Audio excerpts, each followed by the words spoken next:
Hello everybody and welcome back to the Simulation Racing Leagues TCR Series, and welcome to round 4 of season 2 here at the beautiful Donington Park circuit. We are on the national layout, as you can see there, so proper touring car circuit this evening. And once again, joining me this week in the commentary box is Jack Johns, and you're quite the fan of this circuit, Jack. So what do you think's in stock for us tonight? Well, this track, as you know, has been on the British Touring Car talent calendar before, and we've got these touring cars here today. There's going to be, well, I'm expecting some side-by-side action. Obviously, that's what we're all here to see. We haven't got it's not got the hairpins of the other layout, which is, for me personally, I prefer it this way with that chicane, providing a little overtaking opportunity. You can send it down the inside and just really try and run them off towards down the start-finish straight. Crane of Curves is a good one, a nice downhill S section where I'm expecting some people to maybe try and be brave and gain some positions through there as well. Yeah, so there's lots of overtaking opportunities on the way, and we do currently have the drivers out already for their lone qualifying session. So at the moment, let's see whether we can get some live footage. There is Dean Catherwood, one of the first cars to leave the pit lane, right up at the top of the timing screen so far. Obviously, no time's currently set on the board. And they do get 10 minutes out on the circuit to set a lap time, or 3 laps, whichever comes first. Then they can choose to complete the 3 laps and continue on. And with it being it's I think a circuit which it really does sort the more experienced drivers from the less experienced ones, because you've then got that very fine margin of error. Like, for example, coming onto this back straight now, if you touch that grass, you're only going to go one way, and that's towards the barrier, and that's a similar story at most corners. So it's quite an unforgiving circuit. So I think we'll start to see a few of those more experienced drivers, the ones that have come from season 1 into season 2. This is where we'll truly see them shine and really start to make moves. Yeah, absolutely, Jack. And the thing is with this circuit, like you said, the margin for error is small, but I think the reason for me that sticks out about just how amazing it is some of the camber on the corners is so different to the other circuits you see, both around the UK and Europe and all around the world. But so, for example, if we stay with the England Motorsport car number 22, we're coming around for turn 1 here. And this is Crane of Curves now that we're approaching. So you can see it's downhill, and you can see the camber there as the camera dips down. So it's pretty fast through here. And then you've got this right hander of the old hairpin. Now this is where you've got to be brave. You want to carry as much speed as you can through there. And like you said, little margin for error, because if you touch the grass, it's going to spit you wide. And then it's flat out all the way through here. We're going to stick around this left hander. And then again, we've got a fast right hander where you need to carry as much speed as you can through. But like you said, grass on the exit, so you need to be extremely careful. Now this is one of the money corners. It's a completely blind apex as it climbs up into the hill, and you just got to turn it in and just hope that the corner appears. And again, there's a really long straight after it, so you really need to hope that you can carry the speed through and really mind that grass on the exit. The chicane, actually probably one of the easiest corners on the circuit to get right. Yeah, it is indeed, but then you've got those big sausage curbs to try and negotiate before you can get on that run towards the start-finish line. The first times being put up on the board, Catherwood goes provisional pole with a 1:13. Now take that back, Callum Reid-Garton to the top of the times with a 1:12.684, currently on provisional pole position. And Jack, of course, I mentioned this to you before the stream, the first ever round of the SRL TCR Series was held here at Donington Park, and it was won by none other than Callum Reid-Garton. That was when he was running the old Audi Quattro livery for his own team, CRG Motorsport. Sadly, no longer a thing. Himself and Fraser Garrity have gone their separate ways. CRG, more importantly, over to Ignium Motorsport, and his Ignium Motorsport teammate got and put it on provisional pole. Dan Mould right up at the top of the times now. I'll bring the best times up on the left-hand side of your screen, so you can see there a 1:12.526, just over 1.5 tenths clear at the moment. But Callum Reid-Garton's on a flyer, Jack. Yeah, it looks like he's setting purple sectors again. Both of them actually just still pushing those barriers. 1:12 is looking quick, only a tenth between them. What shocks me about CRG is that in last round in Zolder, he had a right nightmare, and as a newbie to the series, that's obviously his first impression to me was a 15th place in Heat 1, I believe, and then a DNF. And now I'm seeing him, both in practice he was up in the top 3 for sure, and now in qualifying, look at this, straight to the top of the times, chasing down his teammate Dan Mould, who we know, there he goes, fastest, a 1:12.2. What can Dan Mould do on his second attempt? So here he comes now on that back straight, and like you say, is you being fairly new to the series, to see CRG down there, he's almost just come through the helm and has really shown you what he's made of this evening. And this is a circuit that definitely works for him. We were on the GP layout last season, back to the national layout this season. Dan Mould driving to the line. Mark Draper separates both the Ignium Motorsport drivers, but for how long? Dan Mould crosses the line, goes back provisional pole position, a 1 minute 12.152, puts him up at the top of the times. Only 800ths clear from CRG. Mark Draper for Simulation Racing League sat there in provisional P3 at the moment with another new livery. I take that back. Anthony James Myatt puts it on provisional P3 for Simulation Racing Leagues in quite the eye-catching livery there in the number 78 machine. People that we don't normally see much of. Lee Dye in the old Andrew Jordan livery, I believe, on that car. Ricardo Neto posts his personal fastest time of the race, puts him in provisional P5, 1 minute 12.711, and he's had a team change this week. He's now racing for 27 Motorsport. What do you think this will bring for him? Yeah, Neto's one to watch actually with the championship. He's currently sitting in P3. He's only 10 points behind P2, which is Mark Draper, who currently sits only 2 places ahead at the moment on the grid, a couple of tenths. And this track really can throw up anything. As soon as one person, like you said, gets it wrong, touches the grass, or if they go side by side around a section that you probably wouldn't advise, someone is going to lose out. And it could be any of these guys. We saw Draper obviously have a big battle in the feature race last time out and ended up finishing in 4th when he was on for a podium, let's face it. But yeah, anything can happen, but Neto definitely one to watch. But can they, Jack? The real question is, Dan Mould, someone needs to stop this man, because he's currently 62, check my maths, but 62 points ahead of the rest of the field in the championship. Yeah, he's well and truly clear. And speaking of points, we can go and have a quick look. Fraser Garrity, I just clicked on him to click on a driver, so we've got something going on in the background. Fraser Garrity, of course, he is now a privateer entry, and that is a very nice Audi Sport looking livery. I am quite the fan of that one. Ricardo Neto goes even quicker, back up to provisional P3, a 1:12.403. So we're going to take this time to have a quick look through the championship standings at the moment. Dan Mould, like you say, right the way up at the top of the order. So what's that? Yeah, 62 points clear. 62, yeah, 62 points clear. He's right the way up there, 214 points. Mark Draper sat there in 2nd for SRL. Ricardo Neto there for 27 Motorsport in 3rd. Like I say, keep an eye out for him. He's got a real knack for comeback drives, starting at the in the mid pack, or maybe even slightly further back, and just carving his way through the order. Tom Stanley there in 4th, Fraser Garrity 5th, Scott Tuffy there in 6th on 115 points. However, he's sadly not shown up tonight. He's unable to make it, but wishes everyone good luck. So possibly this could be the night that Scott drops down the order a little bit, because only 9 points back is Al Brown for SRL, and then 15 points back is Neil Stevenson, and those points are very easy to come by, bearing in mind we do have Heat 1 and the feature race, so 2 full 20-minute races here this evening as per the rest of the season. Ben Denyer and Carl Lukeman tied on 98 points. Anthony Gaskin and Dean Catherwood round out your top 12, tied on 83 points. So lots of little championship battles tearing away at each other, and we've still got a few drivers yet to score points. So just looking down, Blake Townsend, Bram Klaas, Jason Guara, Pete Bryan, Rob Jackson, Rob Sutherland, Sean Barnett and Wojciech Potacek, all yet to score points. However, it's all going to be down to who scores the points first, because if you're Wojciech Potacek and in theory classed in 35th, you get a good result. You could end up as high as, 25th? You could jump yourself up 10 places up the championship standings, which I think is why it's so key that those drivers focus on getting some good results nice and early on in the season, and then just let the season play out from there. That's right. And with like you said, a big jump, and with a close pack like this, one mistake from someone and everyone sort of goes through. It's a struggle for that person that's either gone off or been pushed wide to get back into the train. Just as you know, when these battles happen. So it's really got to make the most of those opportunities that present themselves. If a gap appears and someone's gone off, try and follow the train through and basically not let them back on. You've got to be kind of selfish in these situations. But yeah, really close looking field. 112s all the way down to P12. So 1st to P12, all in the 1 minute 12 zone.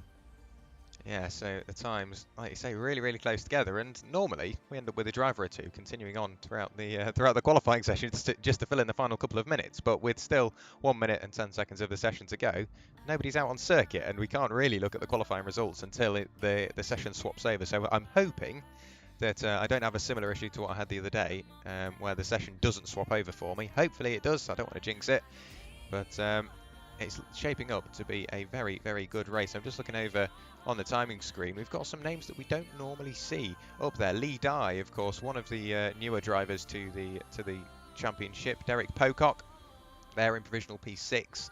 So we've got lots of talent up and down the order, just seeping its way through the cracks. We are on for one hell of a race. Hal Brown, right the way down at the bottom end of the order, qualified P21, Jack, and that is quite out of colour for him, because Hal Brown, we know he's got the pace and he's got the potential for those race wins. To see him right the way down there, we're either going to be treated to an amazing drive through the pack, or this could be a night he struggles. Yeah, he had some good battles last round as well, Jack. So he will be definitely one to watch and keep an eye on up through that order, especially on the timing screens, if not on the footage that we're seeing. But yeah, unusual that no one's out on track, giving us a bit of a show. Probably a good point to point out. I don't know. Is there any facts, Jack, that you can reel off about this track that I don't know? I love this track so much. Anything will interest me about it. You can see, obviously, on the race info, 3.16 kilometres, and I would love to run you through more, but just typical timing. The grid's available to us, and we're already good enough. Dan Mould takes pole position with a 1:12.134. Callum Reid Garton just over a tenth behind in second. Anthony James Myatt, Mark Draper make up row 2. Ricardo Neto has got Derek Pocock for company on row 3. Dean Catherwood alongside Lee Dye on row 4. Scott Malcolm and Craig Walters round out your top 10. Then it's Fraser Garrity, Andy Lovesey, and I'm just going to scroll through the last few as we're already about to go green. So we'll shut the music up as we are about to go green for the first time here this evening, and they're already away. Not a great start from Dan Mould. He's already dropping back. He bogged down really early, couldn't quite grab the gear, and he's been swarmed by the rest of the drivers. So Callum Reid Garton up into first place. Ricardo Neto already up into second. You said keep an eye on him, Jack. That's a Simtech car. Dean Catherwood diving his way across the order. We'll have another look back at that in a few moments' time. Mark Draper there in third. Dan Mould right the way down in fourth already. Scott Malcolm in fifth, and I fear there's going to be quite a large accident to look back on. Yeah, that was, like you said, it was a Simtech racing car. It looked like he just went to the right-hand side. He broke on the grass. The number 111 broke on the grass, spins around to the left, and there goes his wheel, and he's taken someone else with him. 78, that is Anthony James Myatt. Ah, not what you like to see. No, not at all. It was just such an easy mistake to make. I'm sure we've all done it, and it just happened that he had a train of cars to avoid. Only collected one though, so that is quite the surprise. True. Derek Pocock with a new livery aboard his Audi RS3, currently sat there in 6th place. And I'm just looking a little further down the order. Derek Crowther has had a dream start, up 4 places. Carl Lukeman up 3, so really starting to make moves up the order while the field is all bunched together. But it's still CRG up at the front, and look at that lead gap already, Jack, 1.7 seconds. Yeah, he is absolutely making the most of this. What an amazing start, especially this. He could not have wished for a better start. He's got Dan Mould bogged down on the start, and now he's getting held up by Ricardo Neto, who's gained 3 places at the start, like you said, up into P2. The new team clearly working well for him. He needs to hold this here. Neto is looking to gain points on both Mould and Draper, and those are the 2 cars currently sat behind him, chasing him down through the corner curves. Yeah, so it's all to do with the championship now. While it is a battle on track, it's going to be a battle on the championship table as well. Ricardo Neto, like you say, that new team is definitely working for him. He's got the bit between his teeth, but I fear he could be the cork in the bottle. As soon as Dan Mould gets by, he's going to release him onto his Ignium teammate of Callum Reid Garton. Mark Draper still sat there in 4th place. Scott Malcolm 5th. Derek Pocock 6th. Andy Lovesey 7th, Neil Stevenson 8th, Derek Crowther in 9th, and Fraser Garrity rounds out your top 10. And there's just car after car after car after car. We've got some great battles going out on circuit, and these are the closest cars at the moment. Back up to the front, Ricardo Neto under pressure from Dan Mould. Dan's looking the long way round, heading into that final chicane. Ricardo slightly outbrakes himself, goes rattling over the curbs. Dan Mould reads the situation perfectly, jumps to the inside, does get the cutback, but it is the outside for turn 1. I do think he will have got that move done by then. Ricardo Neto jumps back in the draft and decides just to focus on sticking with him now, but purple lap after purple lap, Callum Reid Garton's put in that last lap 7/10 quicker than the cars behind, so he's really starting to extend that lead margin. 2.7 seconds clear now, Jack. Yeah, that's right. I'm hoping Neto can stay in that slipstream now and fight back, but if not, like you said, he's going to be a bit of a cork in the bottle with Mark Draper now right behind him, looking to get past and keep Dan Mould within his view. It's going to be interesting to see Dan's times now. He's going to be flying. Look how close this is. Mark Draper right on his bumper. It's a shame that I couldn't hold him off just for that little bit longer, but like you said, he went too deep into that chicane. Dan Mould just getting the run. and going effectively, he got the move done before turn 1. Sounds like Neto there changed gear a little bit late. That's not going to help, but not through that section anyway. He's not going to get overtaken. There we go. So this is a nice little view. Is he going to have the run into this chicane? He looks too far back from here, but how strong is the slipstream? He's actually lifting off there, isn't he? It sounded in the revs. So is he waiting for an opportunity down this next straight? Carries some speed through the chicane. That got a little bit close. Is he going to have a look into turn 1? He's got the 74 car, Jack. Scott Malcolm behind him now, looking to make a move. There he goes, up the inside. Yeah, so a really committed move there from Scott Malcolm. Jumps over to the inside, like you say, does decide that the move isn't going to present itself. That has left him slightly vulnerable now to Derek Pocock just behind. And I think either he was slightly over-revving the car there, was Mark Draper, or like you say, he was lifting off. Either or, it has lost him chunks of time to Ricardo Neto, which now means Ricardo doesn't really have to keep an eye on his rearview mirror. He can just focus on Dan Mould disappearing into the distance. You can see the cars pitching sideways. You've very much got to steer these front-wheel drive Audi RS3, LMS, TCRs, and whatever more syllables you want to put after that. But you've just got to steer them with the rear. Try and get the rear end rotated round and then start putting the power through the front. But you can see there, Scott Malcolm, he's in a sandwich at the moment. He's trying to focus on Mark Draper, but he just can't shake off the attentions of Pocock behind. Andy Lovesey then leading the pack further back. There he is for Ignia Motorsport, the #1 machine, currently in 7th place. Neil Stevenson there in 8th. Derek Crowther following along under intense pressure now from Fraser Garrity. This battle has been developing since the first lap. We're already on lap 4, believe it or not. Jack, and look at that, a very committed move around the outside. They do make contact. Fraser Garrity sideways, puts his foot to the floor, points the wheels where he wants to go, does get the car pointed the right direction again, almost makes contact with the Ignia Motorsport car there. However, that has dropped him right the way down the order, right down from what was, I think, P10, P9, right the way down to P13, and he's under pressure very shortly from Mike Wilson as well. Mike Wilson, Al Brown, both up 6 positions, so they're doing well as well. I think he'll be happy to have held that, to be honest, Jack. That was a hell of a slide. Again, just getting 2 wheels on that grass, and as soon as you anchor on the brakes, the car spits you in the direction that's still on track. This is Lee Dye going off as well. He's spun round completely, didn't quite hold it the same way, and very smartly, 007 style, reverses instead of drives in everybody's way. That's what we like to see rather than a dangerous rejoin. Kept a lot of people in the race there, Lee. I'm sure they'll appreciate it. Here we are. This is Scott Malcolm. So we're back up with the battle for the top 5. And he is still chasing down Mark Draper, Scott Malcolm, and Derek Pocock, to be honest. Doing quite well in this race. They are indeed, definitely sticking with each other. Right the way back to the tail end of the order is Craig Walters. And of course, with him starting towards the tail end of the order, he is doing all right to continue where he is. He lost a few positions off the start, but he's working his way back up, currently trying to negotiate his SRL teammate of Al Brown, of course, with that new livery, and he started right on the last row of the grid, did Al. So it's been a good start from him, 6 places gained. He's been following Mike Wilson, the privateer entry, also with 6 places gained on the start, and it's very much just becoming a trio at this point, as well as the cars ahead, with Ashley Gaffale, Ben Denyer, and Fraser Garrity just on the coattails of that trio. The closest cars we've got on circuit are actually the ones in the background, I believe, Craig Walters and Al Brown. The SRL teammates pushing each other through the old hairpin. Up the hill we go, and it's pretty much a one-way affair until you can find the move, specifically with your teammate. However, I say that, Craig Walters does not listen, does have a little look there up the inside of Al Brown. The move doesn't quite present itself, but I've got a feeling he's making his intentions known. Craig wants to get back up the order. He does. He's looking to get through, and that's, like you said, that's not really an overtaking position, but it's not impossible there. If you can force the other driver sort of offline, and you can just kind of send it up the inside, hopefully, so that they have to give way. But look at this. He's still in the slipstream, looking to the inside, switching back to the outside. Is he going to go back again to the inside? He outbrakes him. He's going to send it. He's committed to that move. Al Brown goes around. He's tagged. Ooh, pushes him back in the right direction, and away they both go. Bit of damage there on the cars though, Jack. That might affect the races. 2 more cars come through. That's the 007 Pertec car we saw spin earlier of Lee Dye. And who else was going through? David Smith, 118. Yeah, so 2 SRL cars end up pointing the wrong way almost. Then David Smith goes screaming through behind the wheel of his Simulation Racing Leagues cars, and the privateer entry of Lee Dye does manage to sneak through as well. Back up to the front we go. Ricardo Neto and Mark Draper getting closer and closer together.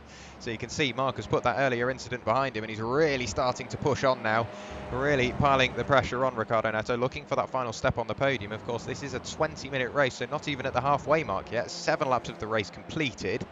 and I can't see Riccardo Neto managing to shake off the attentions of the car behind anytime soon. Dean Catherwood has had a bit of a moment. I'm seeing lots of little off tracks, but I don't think they're going to be very major incidents at all. Just all the drivers pushing the limits, trying to get every ounce of performance out of these TCRs. Back onto the start-finish straight we go. Callum Reid-Garton 3 seconds clear now, so that gap is still growing, but not quite to the tune that we've already seen. Riccardo Neto, Mark Draper setting their personal fastest laps of the race. So while they are battling, they are going quicker. A big look up the inside from Mark Draper. There's a slight overlap. Riccardo Neto washes wide there, and I think that is Mark Draper through and into the podium places. It is indeed Riccardo Neto now down to 4th.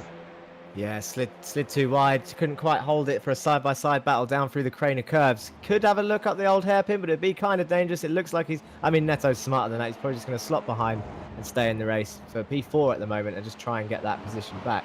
Callum Reid-Garton, though, it's disappeared from the timing screens now, but last lap, not the lap he's just completed, the lap before, a 1:11.9. He's absolutely flying out the front. And like you said, pulling that gap away from Dan Mould.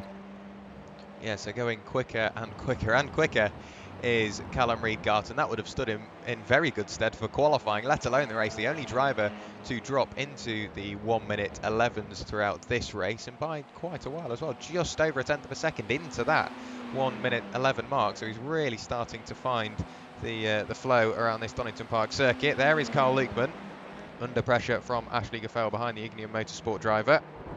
Through the chicane we go, bouncing over the sausage curbs. CRG and Dan Mould were setting almost identical lap times, 500ths between the pair of them, so team practice has definitely played a part in that one. You can see Lovesey and Stevenson setting their personal fastest laps of the race, so even there we are, 9 laps into the race, almost halfway through now, just over actually. We are still finding time out on circuit. You can see there Ashley Gaffale, a big look up to the inside, side by side down here. Not exactly the most desirable overtaking opportunity. You've got to be very committed on the brakes into the old hairpin, sideways. That's Ashley Gaffale, the car breaking away from him. He takes the slower line in, and there you go. Like you say, yeah, just carried too much momentum, and through. Carl Lukeman goes back through. Ashley Gaffale now left vulnerable to Ben Denyer.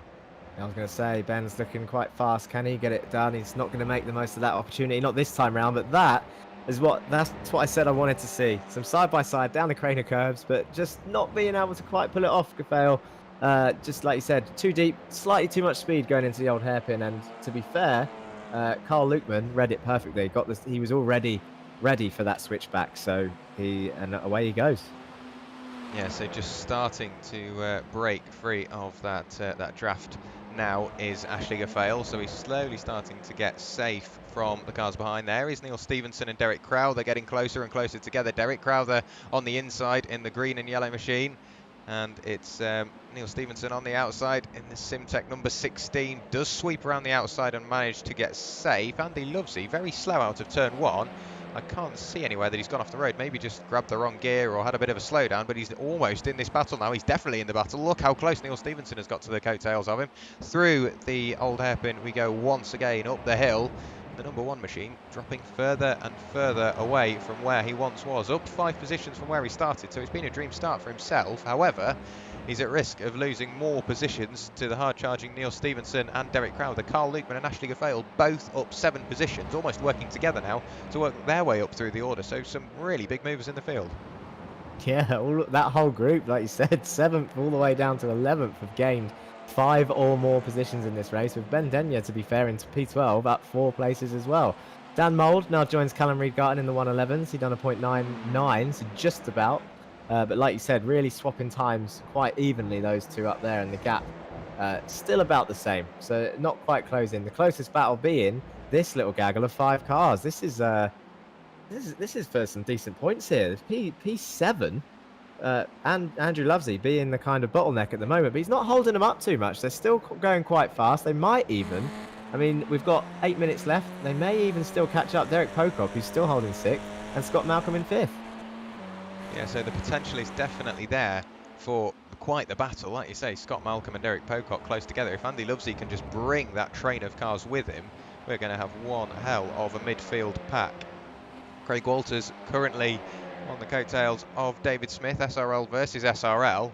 And just up the road is Al Brown, another Simulation Racing Leagues driver. So not quite what we expect from these guys. Pitch the car sideways does David Smith, and that battle dissipated quicker than I expected. I was expecting David Smith to have quite the defensive drive on his hands, and then just one little mistake, touched the grass with his outside rear wheel, and rotates the car into the old hairpin. Such an easy mistake to make, and now look who is on his radar. Dean Catherwood, albeit a lap down, is definitely trying to get that lap back off David Smith. He's only got 1.6 seconds back to John Brown as well, so it's crucial that he gets past and gets past as soon as possible. Yeah, it looks like he's going to have the run down this main straight as he tucks in behind to get the slipstream. And look at this, all of these squirming around under the braking zones. That's for... Do you know what? I'm kind of lost where we are on track. Is that turn 1 coming down to the crane of curves? They're going side by side. This is what we want to see. 16.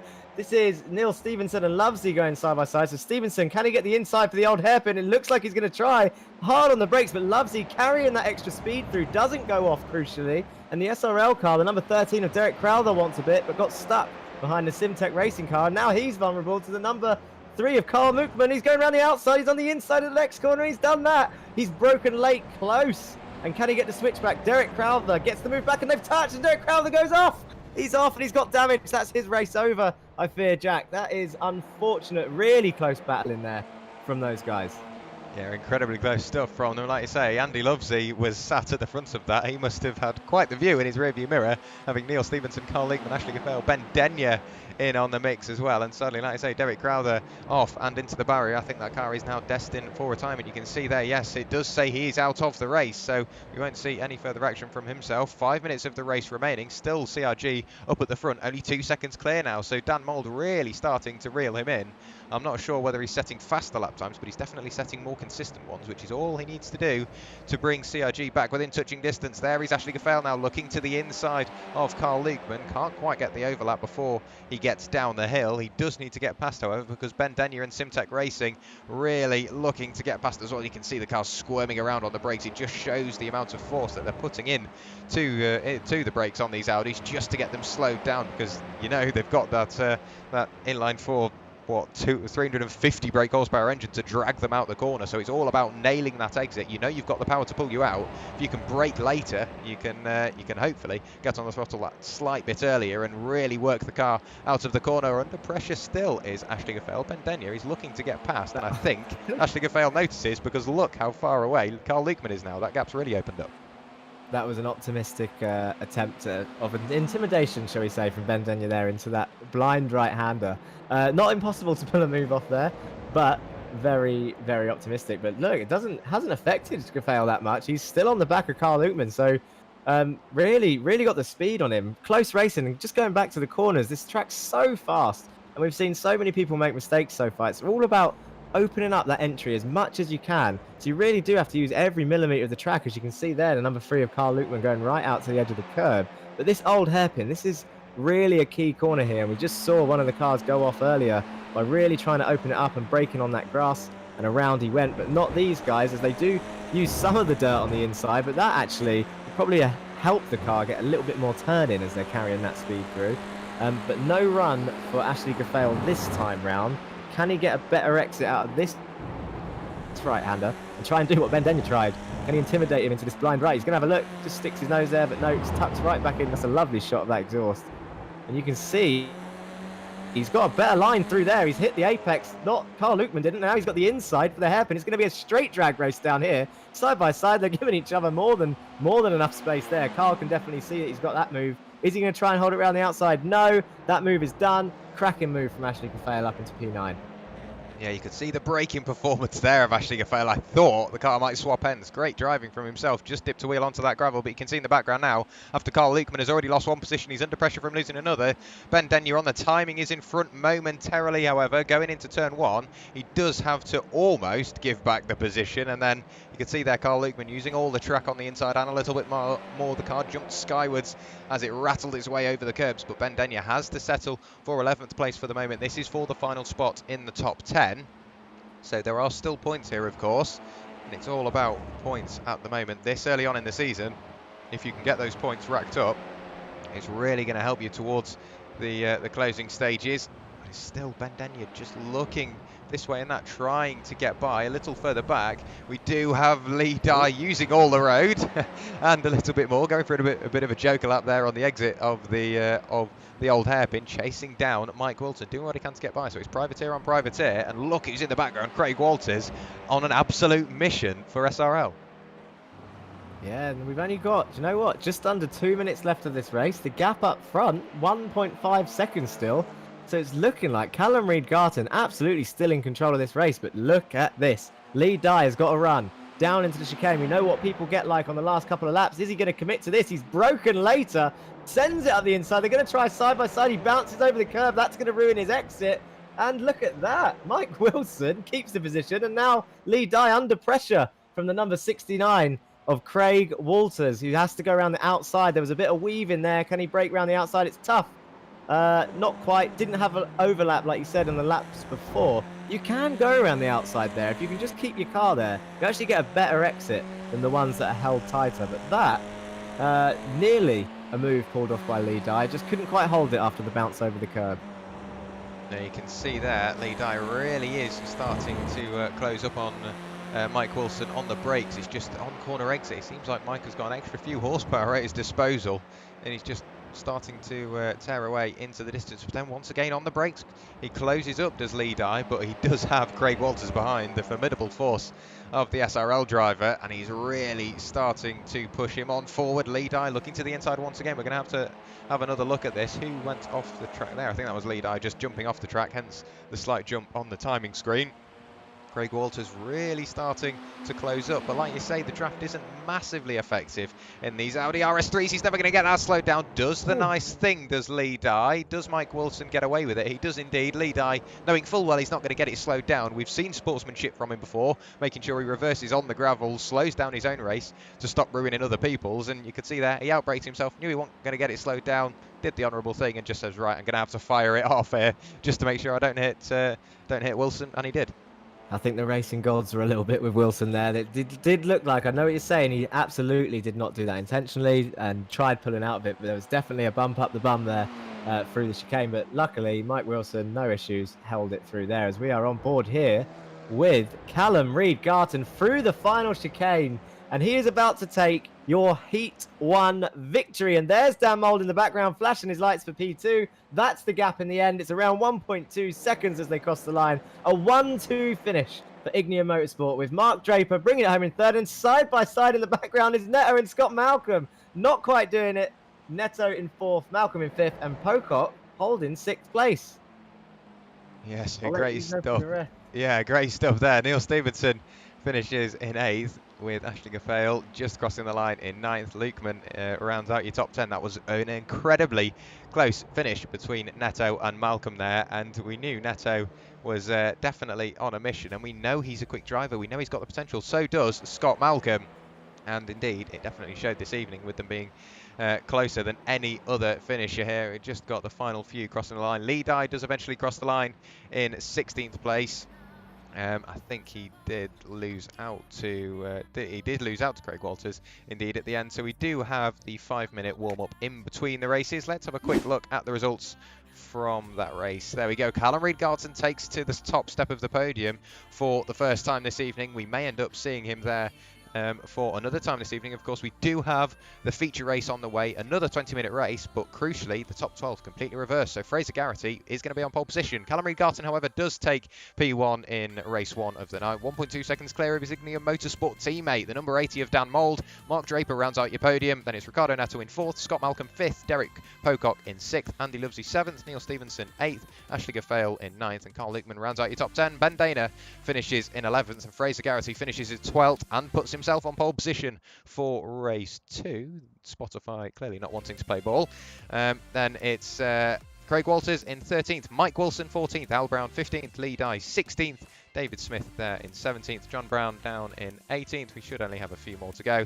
And then it's Derek Crowther in 19th, Dean Catherwood in 20th, and Anthony James Meyer right the way down in 21st place. But that was one hell of a Heat 1, and if the feature race is going to be just like that, it's going to be a very busy 20 minutes on the way. Yeah, and do you know what, Jack? Quite clean, fairly clean. There was all the accidents there were racing incidents. There was no silly moves. Quite well behaved in Heat 1 today, but Callum Reid-Garton currently sits 20th in the season standings, and that is going to, especially if he can get another decent position like that, clearly a fast drive around Donington, one of his favourite tracks, but that's going to jump him up a fair way. You should see him on the next page. He's down there in 20th with 46 points. So yeah, if he can do another high finish, he's going to jump way up that order, possibly towards, maybe not quite in the top 10, but pretty close. Yeah, he's got the potential to do so, and of course he will have the assistance of his teammate. He will be able to follow Dan Mould through the order, with himself starting right the way down in 12th, Dan Mould in 11th. If they can work together like they did at the previous rounds, he's going to be there to work his way through the order and have somebody to help him. Of course, normally CRG is of course teammates with Fraser Garrity, but with the team swap, he does have slightly more teammates to work with. Of course, Ignia Motorsport being a slightly larger team, he's got Ashley Gaffale at his disposal this evening, as well as Andy Lovesey. So I guess having more teammates, even more so in this league, is going to be really, really helpful because the racing is that much closer. How long do we have left of this session? We're already halfway through it, so we're going to go for a quick 2-minute break. Jack, do please feel free to go for a quick comfort break.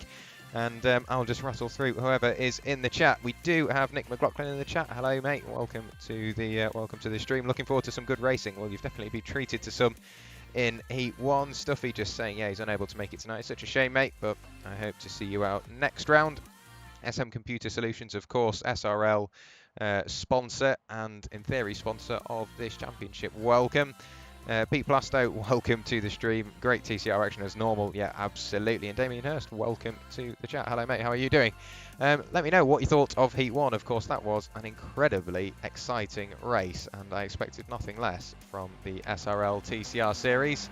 And I'm sure we will be treated to much more of that in the feature race.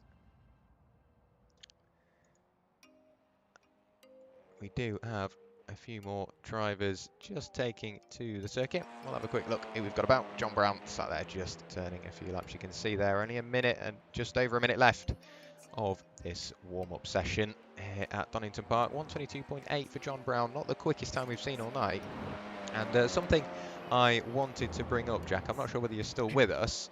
Yep. Tom Stanley, he won last time out, but he's not shown up this evening. So this is, in theory, what Dan Mould needs just to disappear into the distance. Of course, he does have Mark Draper and Ricardo Neto still here this evening, but with P2 in Heat 1 of the night and Tom Stanley a no-show, it's gone from possibly 3 cars chasing him, only down to 2, and having that good result in Heat 1, it's going to further his championship standings. That's right, but we all know what it's like in that midfield pack. You've got a lot of the quick guys around the sort of P12 mark, and they're all going to be fighting to get through. Ricardo Neto and Callum Reid-Garton, some big names, not finishing, and Scott Tuffy, DNF'd in the feature last time round, so they're in that sort of danger zone. I've got to agree with what you said earlier, actually. After thinking about some of these liveries, I must say, Fraser Garrity in that white Audi livery, that's the one for me. That's the favourite. Sorry, all the other teams. I've got to say, it is a very nice livery. I'm just looking back to this time in Season 1 where all the SRL cars, all uniform, all the same. Now look at them, you just cannot tell who is who because there's so many different liveries out on circuit. I don't think there's an SRL car that looks the same as the other, which I've got to say is a really nice little concept. Ignia Motorsport sticking with that. And of course, we'll just rattle you through, in theory, the results for Heat 1 of the night, but they are going to be the reverse grid if I can get it up, if it decides to play ball. There you go. Fraser Garrity takes pole position from Ben Denyer. Then it's Carl Liegman on row 2 with Ashley Gaffale alongside. Then it's Neil Stevenson, Derek Pocock, Scott Malcolm, Ricardo Neto, Mark Draper, Dan Mould and Callum Reid-Garton starting in 12th place. Then it's Craig Walters, Mike Wilson, Al Brown, Lee Dye, David Smith, John Brown, Derek Crowther, Dean Catherwood and Anthony James Meyer rounds out your grid here for the feature race. And there is Fraser Garrity on the outside of the front row in that beautiful livery. We have the lights up on screen. The number 5 sat there on pole position. He's got to make sure he nails this start. Bendenya is good away from the lights. 5 lights, and that wasn't a hold at all. Straight away, we go back racing here at Donington Park for the feature race here this evening. Another 20-minute race on the way, and it's an okay start from Fraser Garrity. Under pressure from Bendenya, but he gets caught out by the late braking Carl Lukman straight the way up into second place. Further back, Ricardo Neto picking up 2 positions. Andy Lovesey has had an absolute shocker. We're already down 4 positions. Look how busy that sector 1 is, Jack.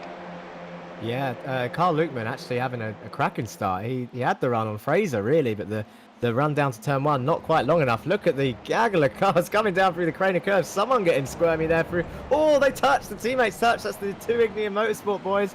Whoa, they're still going. He's got in the corner. Do you know what? You were saying they all look the same. I'm starting to struggle who's who. So we've got Andrew Lovesey, Dan Mould, and Callum Reid-Garton, the third of this pack. So Callum with the green mirrors and Andrew Lovesey with the pink mirrors. There we go. Now I've sorted that out. But that is a slowdown for the number 22 of Callum Reid-Garton. So he is right down the order now in 16th place as John Brown goes around the outside of the blind right-hander, gaining up that position. So Callum, all the work to do now, whilst the other 2 Ignium boys in 10th and 11th. And Fraser, look at that, still leading and pulling a gap after lap 1.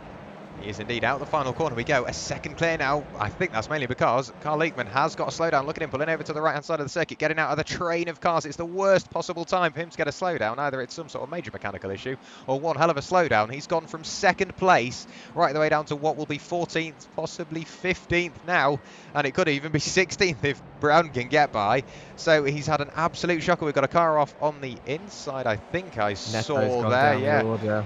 I thought there was somebody off on the grass, and like you say, there is Ricardo Neto almost getting his nose chopped off there by Mike Wilson, and that is Carl Lukman. It's gone from bad to worse. He's gone from second place half a lap ago, backwards in the barrier at the bottom of the old hairpin, down in 17th place with damage aboard the Audi RS3. It's all come undone for him. Fraser Garrity, he was a second clear at the start of this lap. Bendenya, he's got past Lukman, and he's on an absolute charge for that lead. Yeah, Lukman maybe a little bit flustered or frustrated with the slowdown. Like you said, he let everyone through nicely, tumbled down the order, and then just side by side down the crane of curves, people getting opportunistic. Ricardo Neto, though, now down to 12th place.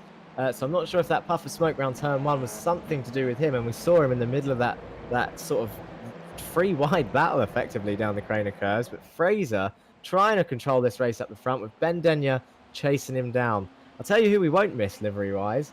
We will see him again at some point. But Al Brown in that high visibility police car, there he is, right behind David Smith, who's actually a brighter yellow. But look at Al Brown's blue and yellow squares with the big hazard on the back. You don't want to be seeing that in your mirrors. No, he messaged me the other night just saying, I hope you like my new livery, and yeah, you can't miss it. And I'm sure that will be ushering David Smith, his teammate, just to get away now, trying to run away from the police car. However, all very close there between the teammates. I was expecting possibly David Smith to make a bit of contact there with Al Brown, but he's turned it from a negative into a great positive. Look at that, working his way around the outside of Mike Wilson, and he's got the move done before the next right-hander. And look at that, yeah, like you say, his teammate almost followed him through. That's John Brown, possibly backwards, sideways one way, sideways the other, puts his foot to the floor to try and bring the nose back round, and does so successfully, but that's dropped him right the way down the order, down into 15th place. Now we've got another car off in the background. Is that lead eye? It is indeed. So let's see how this all started. There is John Brown. Does he get a touch from behind? No, it's just the car in front slows down, then gets a big old hit from lead eye. Lead eye also follows himself into the gravel. That's 1.2 tons worth of Audi sat there in the gravel looking to try and find his way back to the circuit. Back live we go, however, with him, and he is continuing on with damage aboard that Audi. Back up to the front though. That lead gap, while it's not getting any bigger, it's not exactly getting any smaller either. 6/10 clear at the moment. In the background we've got some real close racing, Jack. Yeah, long way to go, about a quarter of the way through now, so 15 minutes left. Really close racing in this mid-pack again. Unfortunate for Callum, who's now right down the order, a lap down, but these 2 Ignium guys right up the front. Look at this, someone side by side. That's the number 19 of Derek Pocock, who's really under pressure from Mark Draper. He's trying to really gain these positions through this section. I'm sure he's not going to send it out the inside of this right, but he's definitely going to be looking, as it looks like Pocock's gone a bit wide there. Draper is now going to try and get the run to the inside. Doesn't quite have the speed, but they're all going to be using the slipstream here to try and close that gap to the top. Is anyone going to have a look into the chicane? Oh, a little bit of intimidation there from Mould. Has it worked? Not quite this time, although he does bounce over the curb. And Mould, oh, it has worked. Off he goes into the barrier and bounces back onto the straight. And that was the number of 84 of Draper as well. So the two Ignium boys maybe gaining 2 positions. It looks like Lovesy's going to have to hold it around the outside, though. Draper, too smart for that. He's going to slot it in between. He's indeed. So he is in the Ignium Motorsport sandwich at the moment, is Mark Draper in the SRL machine, of course. Both Dan Mould and Andrew Lovesey both racing for Simulation Racing Leagues, so maybe a slight inter-team rivalry between SRL and Ignium Motorsport at this point. However, Dan Mould up 5 positions now, so of course with him finishing second in race 1, he started the feature race in 11th place, right the way up into 6th now, and setting his sights on Derek Pocock. Up the order, there is Neil Stevenson with the fastest lap of the race last time through, only by 100th of a second, however, with a 112.73. Ben Denyer doing a 112.74. And yeah, there you go. Go on, Jack, call it. Oh, so Ben Denyer looked like he had a bit of a run up the inside of that blind right, and now he's just lost the speed on the exit. So Fraser carrying the speed around the outside. He's going to try and brake later. Look how he trail brakes into the corner to really try and push Fraser wide. Fraser, excellent spatial awareness there, and he's held it. He's held the lead, but he's really under pressure now from Ben Denyer. And Neil Stevenson and Gafael are really involved in this fight now. You can see the mirrors of Gafael there just popping out from behind Denyer as they go around turn 1 now. He's all over him. Can Geraghty really face this pressure? And now look, the boys back there, Pocock, Mould, Draper and Lovesey, all chasing down this pack now. The gap closing. We're going to have a 8, maybe 9, 10 car battle for the lead here. If Geraghty can just keep the cork in the bottle in that front place. With 7 minutes in, he needs to hold this for 13 minutes. Unlikely, but possible. If he can do this, I'll be well impressed. Yeah, he's definitely got his work cut out for him in that number 5 machine. Of course, he is a privateer entry, so no team assistance for the moment. There is Ben Denyer with, of course, his teammate just behind. So while Ben Denyer is setting his sights on that lead of Fraser Geraghty's, Neil Stevenson, he can just sit there playing rear gunner, doing his best to fend off Ashley Gafael. Of course, Ashley is definitely making his intentions known. We know what he's like on the brakes. Has a little look up the inside of the number 16 machine. Can't quite get the move done this time. Does get the superior momentum through the chicane. And of course, he will be fully aware that his teammate Dan Mould is on his way, coming in to assist. Cars everywhere in the background. Look at that now. Who's that? That's Neil Stevenson looking to the inside of his teammate Ben Denyer. I thought they were supposed to be teammates. I thought they were supposed to be working together. It almost looked like a move for the inside of Ben Denyer, but he's trying to defend from Ashley Gafael. Elbows him out towards the outside of the circuit, and Ashley Gafael is really looking to get by. Dan Mould definitely in on this battle now, so it's 5 cars for the lead, and then it's another 5-car train behind of Derek Pocock, Mark Draper, Craig Walters, Andy Lovesey, and just about Scott Malcolm in there. And like you say, if we're not careful, if these guys start slowing each other down by battling this hard, it's going to be 10 cars for the lead. And while all this is happening, Fraser Geraghty, he's taken the opportunity and he's extended that gap. Not for long, however. Like you say, still 12 minutes of the race remaining, but every little tenth that he can gain now should hopefully double by the end of the race. Yeah, that's right. This really looking close there. I tell you what, Stevenson absolutely doing the right thing round turn 1 there. It doesn't matter who you are, Ignium Motorsport, Gafael or Mould. If you were coming around the outside in that place, fair to say you're putting yourself at risk and you're going to get run off. But like you said, these two, the Simtech Racing boys, need to be working together. It's fair that Stevenson wants P2, but they've got the double. The Ignium boys behind are definitely going to be working together, so they need to be careful here and play a bit of a team game. And if that means giving Fraser the win, then that means what it means. But they're potential to throw away a double podium here. Yeah, it's all in the hands of Neil Stevenson. Of course, he wants to chase his teammate. He wants to keep up with him. But at the same time, if he does that, he leaves himself vulnerable to the advances of the Ignium Motorsport boys behind. So if he just sits there, if he's patient and makes sure that he can buy his teammate a little bit of time, it's really down to what he does here. Does he just want to play the team game, let Denyer disappear into the distance, chase down Geraghty? Yeah, it looks like that's what he's doing, because look how close that lead gap is now. That's really starting to come down. And in the background, Mark Draper, they're just looking up the inside of Pocock. Pocock washes wide in the number 19 machine. However, that does carry the momentum around the outside. And like you say, back up through the blind right-hander we go, still side by side, and they don't make contact. They both remain on the circuit. It's Pocock on the outside, Draper on the inside. The change of position is there on the timing screen, and of course Draper will now have the inside for the chicane on the way. Hard on the brakes they both go, and look at that Draper, much harder on the brakes, much later on the brakes, gets it slowed down, gets the position made, and up in 6th place goes Mark Draper. In the background there's still a little bit of a battle raging away, but I want to have a look at Neil Stevenson and Ashley Gaffale side by side. Stevenson on the inside, Gaffale on the outside. He uses that bit of pit exit, opens the corner up as much as possible, and you said going around the outside was possible. Gaffale gives it a damn good go. He's still going to be on the outside, and down here you've got to be very, very brave to stay side by side. But then of course it's the outside for the old hairpin, and they're still door to door. Who's going to be later on the break? Stevenson gets the position made, but we've seen it happen once, we've seen it happen again. Goes too hot into the corner, and through go the Igneo Motorsport drivers of Gaffale, Mould, and Draper gets through. So does Pocock. Stevenson, he's only going backwards now. Walter squeezes through as well. That's the problem. It was a close battle. We said it earlier, once there's a big train, if one person goes off, they're all coming through. You need to slot yourself back in. It's unfortunate. He just had a tighter line into the old hairpin, which means you need to brake earlier. He just didn't brake early enough. And look at this. There's still fighting going on. Oh, sorry. I'm getting choked up. There's so many cars going on. Look at this. Still side by side. That's the number 16 of Neil Stevenson, still losing places. So Lovesy's coming through. He's got the inside for the chicane. I would assume he's going to try and brake later. Oh, he gives him a pinch to the outside. Can they go side by side? No, he's got the move done. And Stevenson having to give that up. And now look, 2 more cars. He's going left, right. He's losing positions all over the place. I'm stumbling over my words. And that behind is Ricardo Neto, who's also involved in this fight now after an earlier issue in the race. Can he climb this little order? Yeah, it's all starting to come unravelled for Stevenson. And he's right the way down in 10th place now. That lead battle's getting closer and closer and closer. Garrity, that lead has come from, what, 8 tenths right the way down to, what, 3.5 tenths now. Gaffale sat there in 3rd. Mould in 4th, making inroads on his teammate just up the road. Mark Draper will be picking up wisps of draft, but we know it's not massively useful in these TCRs.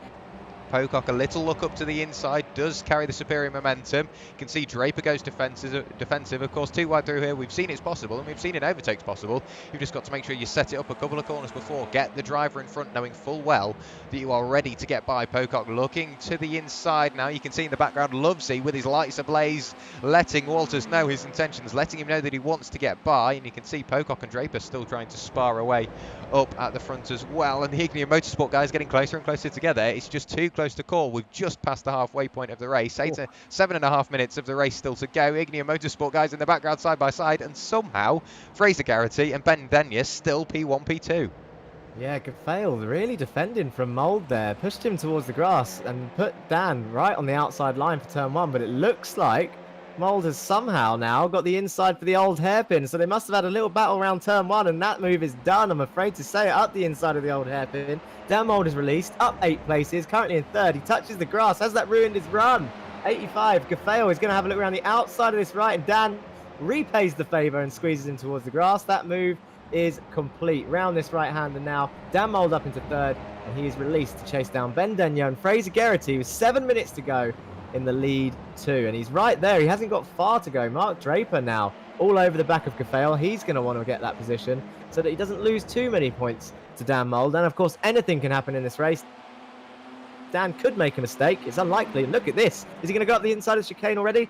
Oh, we know he's good on the brakes. We saw it earlier. As he trail brakes in, you can really see him initially brake hard and then lift off slightly to carry a bit more speed than the car in front, just to apply that pressure, really. But look at the train we've got here. Look at Lovesy. Loves flashing those lights. Lovesy flashing those lights. Over to you, Jack. He does indeed. He's letting the car in front know that what he wants to do. You can see there Gaffale, he's slightly fallen under the pressure there.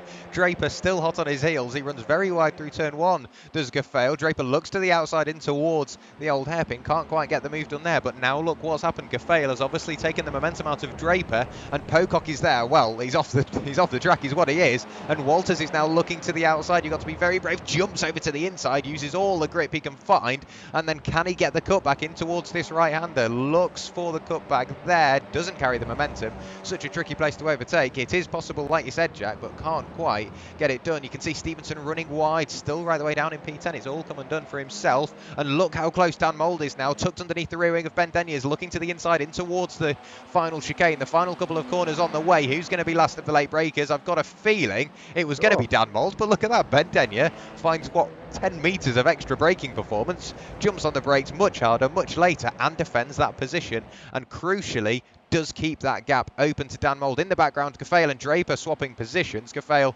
is on the inside, Draper on the outside, and now look, Ben Denyer, he's gone from defence to full-on attack, really starting to pile the pressure on Geraghty, and I don't know how it's going to get closer, but now look, Dan Mould looking to the inside of Ben Denyer. You just cannot catch a breath during this race. Dan Mould up into P2 at one of the hardest places to overtake, and now look what is going to happen. 5 minutes of the race remaining, and Geraghty has got the reigning champion, the championship leader, in his rearview mirror. Yeah, it's up to Geraghty now. How hard is he going to defend this position? But Dan Mould is looking feisty. He's fought his way through. He's battled his teammate, squeezed him on the grass, and look, he's all over the back of him. Like you said, though, Denyer really finding the extra braking performance, but somehow Dan just keeping those tyres alive and just finding speed that no one else is having at the moment. Look at this extra run he gets. He's already going to try making the move, and Geraghty doesn't defend. I would have moved over to the right there, but it looks like it's too late. He's got the inside. Can Geraghty brake later? It's around the same time. Dan Mould has the inside. They touch. Geraghty couldn't get the car turned in. He loses the position to Denyer. Gets attacked from behind as the Constantina effect affects everybody behind. That was Gafale, Draper, and Walters involved in that. And it looks like Geraghty now losing more positions as Gafale is on the inside for turn 1. Can he hold it around the outside? He looks like he's broken early. He's going to slot in behind. He's down to P4 from the lead after a small touch with Dan Mould, who's up 10 positions into P1. Draper going to look to get this back with Geraghty, actually, looking to fight back with Gafale down the Craner curves. Yeah, so it's gone from, 10 cars for the lead down to, how many's there? 7 cars for third place. The final spot on the podium still up for grabs, and like you say, 7 cars all there ready to get by. And it seems like the complexion of this championship is, if you can sit there, keep it clean and sit in the main pack of cars, you're going to get along just fine. But as soon as you get elbowed out of that main train, you are just going to lose position after position after position. Neil Stevenson second, right the way down to 10th in half a lap, and you can see there Gafale, or Geraghty, pardon me, he's gone from first right the way down to 4th in the space of a couple of corners. So he's managed to work his way back into a bit of breathing room, but he's hot on the heels of Ashley Gafale, and I would love to look up at the front to see if there's a lead battle, but Dan Mould 1.1 seconds clear already from Ben Denyer. In the background, Mark Draper really starting to put the pressure on himself as well, runs slightly wide here. There is an overlap there with Fraser Geraghty in towards turn 1. Who's going to be last of the late breakers? It's pretty much an easy question to answer. Mark Draper, of course, but look at that. Fraser Geraghty does look for the cutback, slightly taps the tail end of the car in front. That does ruin his momentum. Ben Denyer's performance up at the front is definitely living up to what he's done previously. He's definitely keeping up with Dan Mould. The car sideways in the background. Who was that? I think that was Craig Walters. 90 degrees to the preferred line, and Mark Draper really good on the brakes, and I think when who was that? Craig Walters ran wide, it just threw everybody else out of sync, and Pocock was on the gravel with him. Yeah, there's 2 cars off there, Pocock, like you said, and Walters. So a bit of contact down the S's. It's really hard. Once your car's out of control, squirreling down that hill, it's hard to get it back before you touch that grass, and then once you're on there, you're just a passenger. Just a note on consistency. These boys, even though with all of this battling, they've been really consistent. They've kept it on track for the most part. There's a few people extending maybe more than they should be, but in terms of feature races, Callum Reid-Garton and Riccardo Neto looking like another DNF, just like last round's feature race. Yeah, the feature race really isn't working for those 2 drivers, and we know that they've definitely got potential. Callum Reid-Garton winning here in Season 1 by quite the margin as well. He was really far out in front. Riccardo Neto, we've seen some great drives from himself. Standout for me was a few weeks back at the Charlotte Motor Speedway. We were on the Roval layout, and he went from the tail end of the order right the way up to 3rd, following Dan Mould all the way through. Similar story to Brands Hatch as well. And like you say, it looks like he is out of the race. Lee Dye right the way down there in 16th. Another driver with great potential, sadly falling away from the main pack. Ashley Gafale just about hanging on to that final podium position, but Mark Draper is still there and still looking like a formidable force. Just under a minute of the race remaining, so we still have 1 more lap. It's going to be a very busy job for Ashley Gafale just to keep the hard charging number 84 of Mark Draper behind. Yeah, Mark Draper's going to want this badly, and to be fair to Gafale, he's not going to be defending it for Dan Mould's sake. He's going to want the podium himself. Although they're teammates, I doubt they work together that closely. And look at this, Lovesy still flashing his lights. Doesn't matter how far behind he is, he'll flash them. He'll try and get the intimidation in. It's not quite worked on Fraser, although it did look like he carried a lot of speed over that curve. Really close between these 6, 7, 8 cars. 1, 2, 3, 4, 5, 6, 7. Yeah, 8 cars. I was right. But yes, Gafale leading this pack. 1 lap to go. Can he hold it?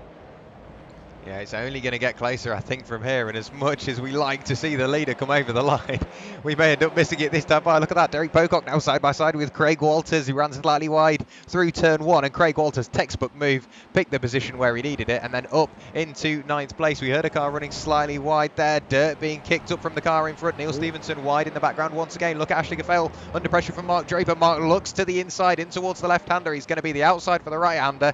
Can he get the cutback? Carries slightly more momentum around the outside, but look at that. That's dropped him right the way back away from Ashley Gafale, and I think that is all is what's going to be said and done in that battle. Derek Pocock and Craig Walters still sparring away. Around the outside goes Pocock. He does carry the superior momentum, but Craig Walters has the shorter line on the inside. We're going to have a look at Dan Mould.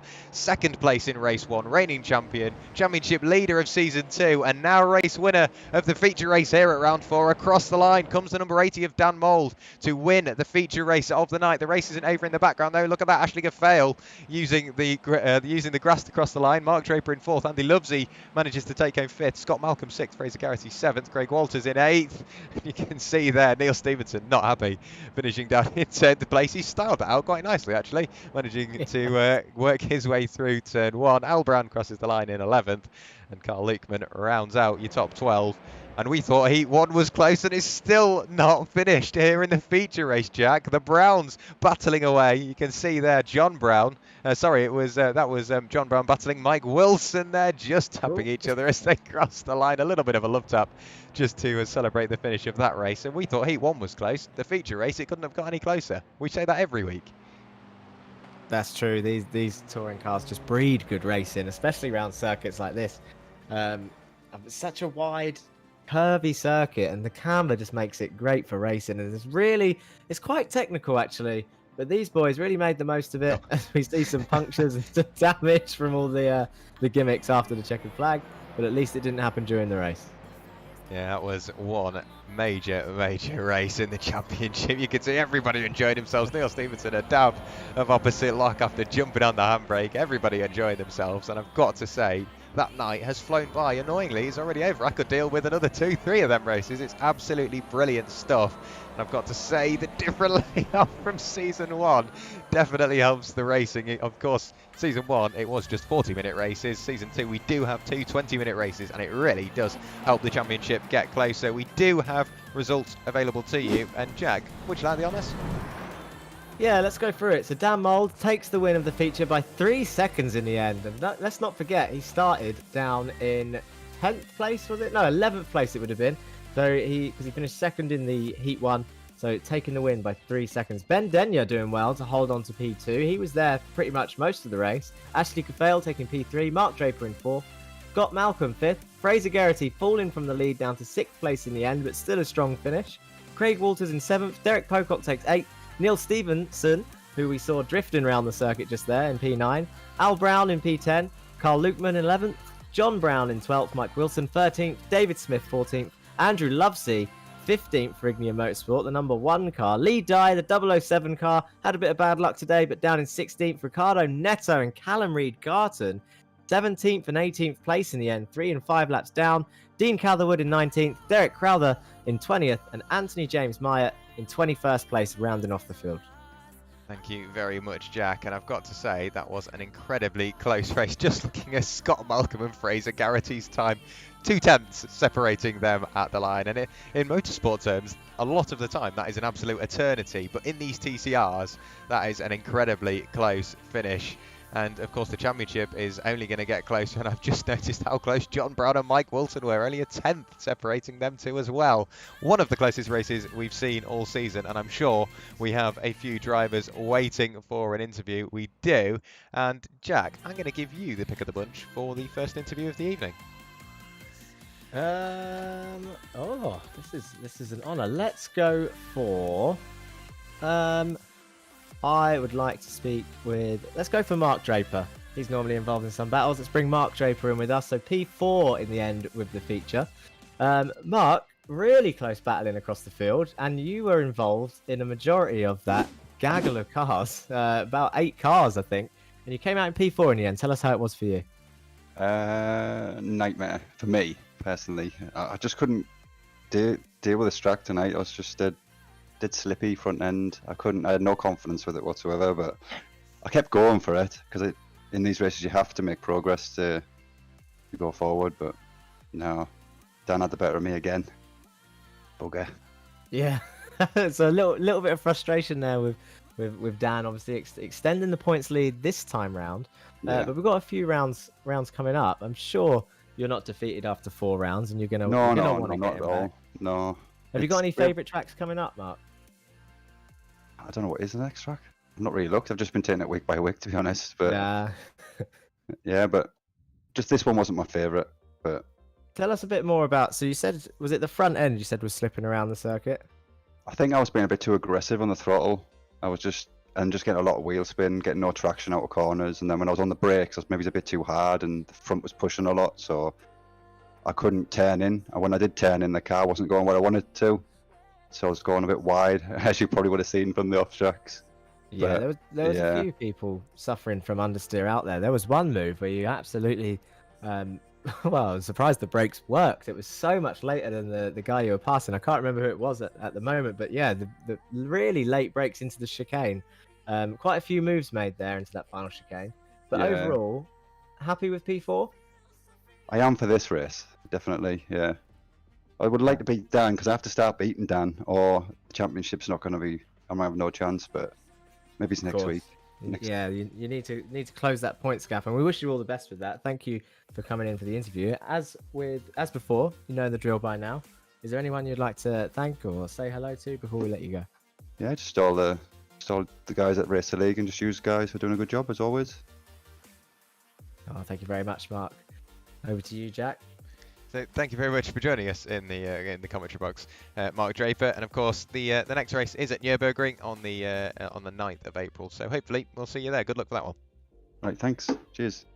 Mark Draper there being interviewed by the one, the only Jack Johns here in the commentary box. We need to decide who we're going to bring in next. I want to actually bring in Ashley Gaffale. Ashley, welcome to the commentary box. That was a busy old race, because I think you'd been chasing everybody up at the front. You just couldn't manage to get your break. Obviously, you had Dan Mould chasing you for a long while. You were chasing Neil Stevenson. You had a bit of a battle with Ben Denyer trying to stay on the coattails of him. It's just, well, everybody was either going behind you or in front of you. You could never really follow some sort of pattern and get to the front. Why do you think that was? Maybe the car didn't come to you, the track wasn't quite with you. What do you think cost you possibly a better result? Of course, not to take away from a great result in third. It's just, I feel like you possibly had a bit more potential. Yeah, I struggled. I was looking forward to this track. I normally do reasonably well, but yeah, I just struggled from the off.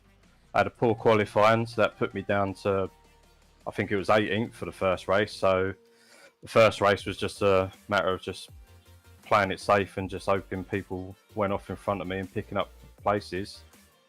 Then the second race, yeah, that was a struggle. Mark was a lot quicker than me, but I was just trying to hold him up as much as I could, and luckily I managed to keep him behind me. But he was quicker than me.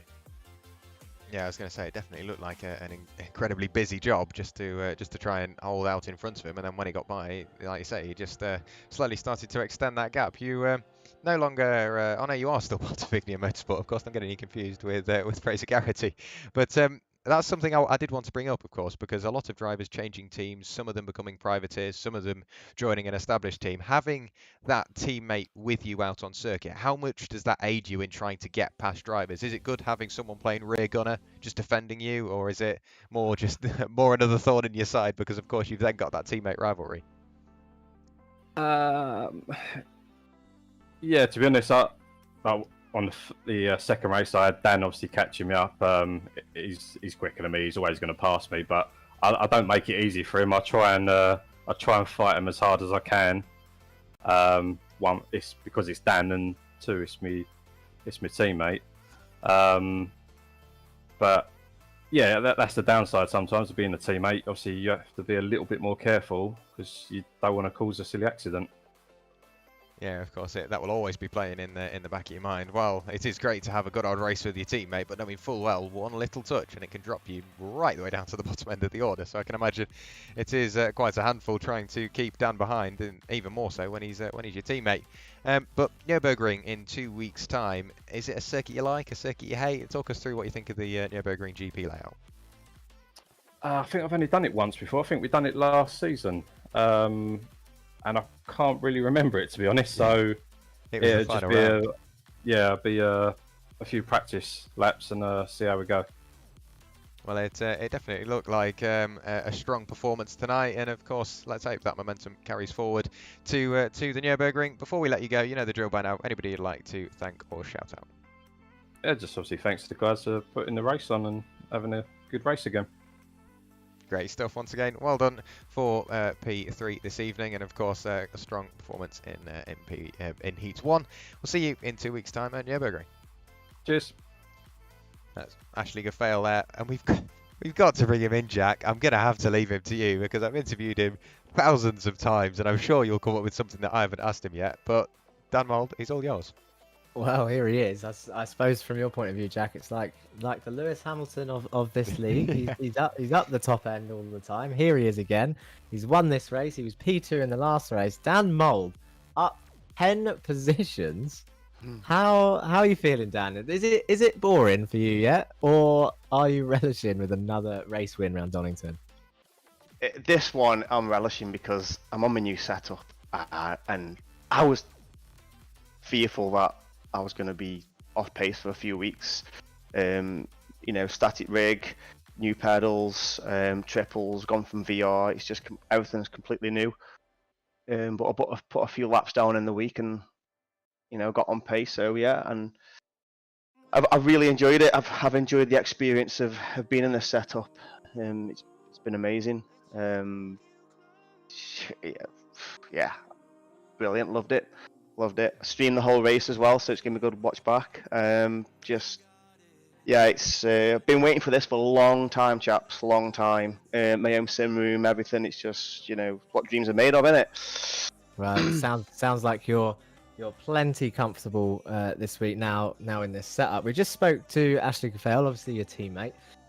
One of the highlights of that race actually was seeing him down the main straight really defend and nearly get you on the grass. I'm not because it's you, Dan, but just in general, I do enjoy seeing teammates push each other to the limit. And at that stage, it was clear that there was no team games and there was a fight for position. But then, shortly after, you repaid the favour. I think it was round turn 1 somewhere, but I know you squeezed it. Oh no, it was after Old Hairpin. I'm sure you squeezed him back. But very fair, and neither of you ended up in a crash. Tell us what that's like, fighting so closely with a teammate. I mean, me and Ash have raced nose to tail quite a lot over. I've known him, I think, from the start of this year, and we've done quite a few officials together, and we always seem to be, there or thereabouts with each other. I think the respect's there. We race hard and we race clean, and there's never any aftermath. It's just a case. I mean, there was a couple of occasions where I thought I was going to slam in the back of him. I was like, please no, it's Ash. But we've always had close encounters. I think I've got slightly edge on him, but yeah, I do enjoy racing Ash. I know how he races. I think he knows how I race, and I think it helps, to put on a display like we just have. Like I say, I relish it. He's a teammate, and we help each other out in practice and stuff. But on the track, unfortunately, it's all guns blazing, in it, I suppose. That's right. Yeah, you're gonna have to give me and my teammates some tips, because when we race in stuff like the Sim Labs, we've had a few coming together last season, and they were quite big ones because the championship was quite tight as this is. But there has to be. So I've raced my teammate for years, as you, by the sounds of it, you and Ash have. But there has to be a turning point where one day you're going to misread what Ash does. Has that happened yet, or do you think it could happen this season where you two have a big coming together? Never had a coming together with him. No, I think I have taken a couple of teammates out of Ignium.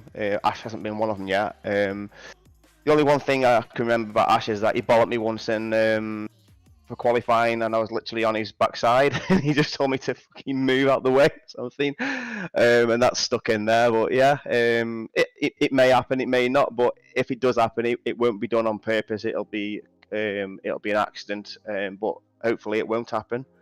Like I said, we know we've got the advantage that we know how each other race, and we are, close on pace, so it does help. Of course, of course. Well, thank you for joining us, Dan, and congrats on another win. Looking forward to the Nürburgring, I'm sure. As before, is there anyone you want to say thank you to or hello to before we let you go? Yeah, I want to, anyone who's watching who knows me, I think maybe the couple of boys from Whitman will be watching, Leon and Joe. But I want to give a big shout out for John Brown, who raced in the league. If it wasn't for John, I wouldn't be sitting in this room right now. He's helped me so much these past 3 months in getting this room built, and I just can't thank him enough. Top guy, brilliant, and I've got the advantage that he lives right across the road from me, so yeah. There you go then, nice and close.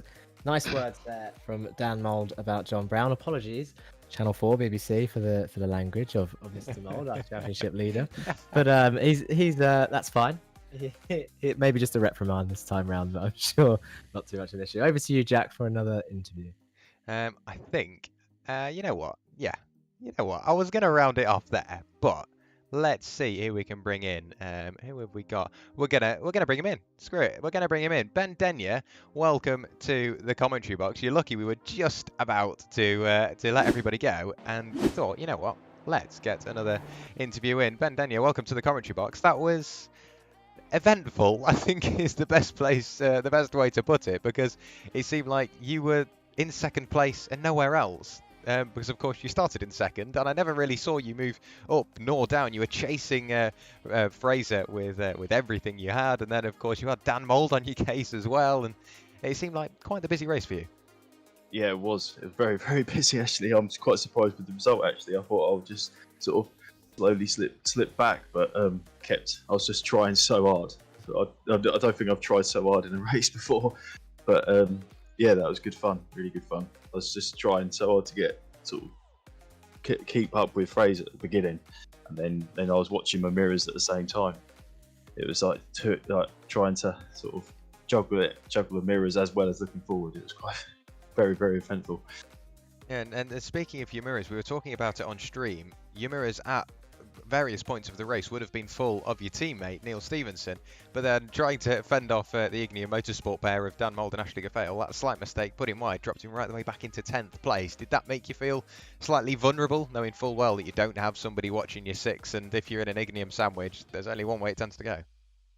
Yeah, I definitely did. I was just trying to ignore it and try to focus on going forward, but as they were getting closer and closer, it was starting to get a bit jittery, I must admit. But yeah, it was good fun.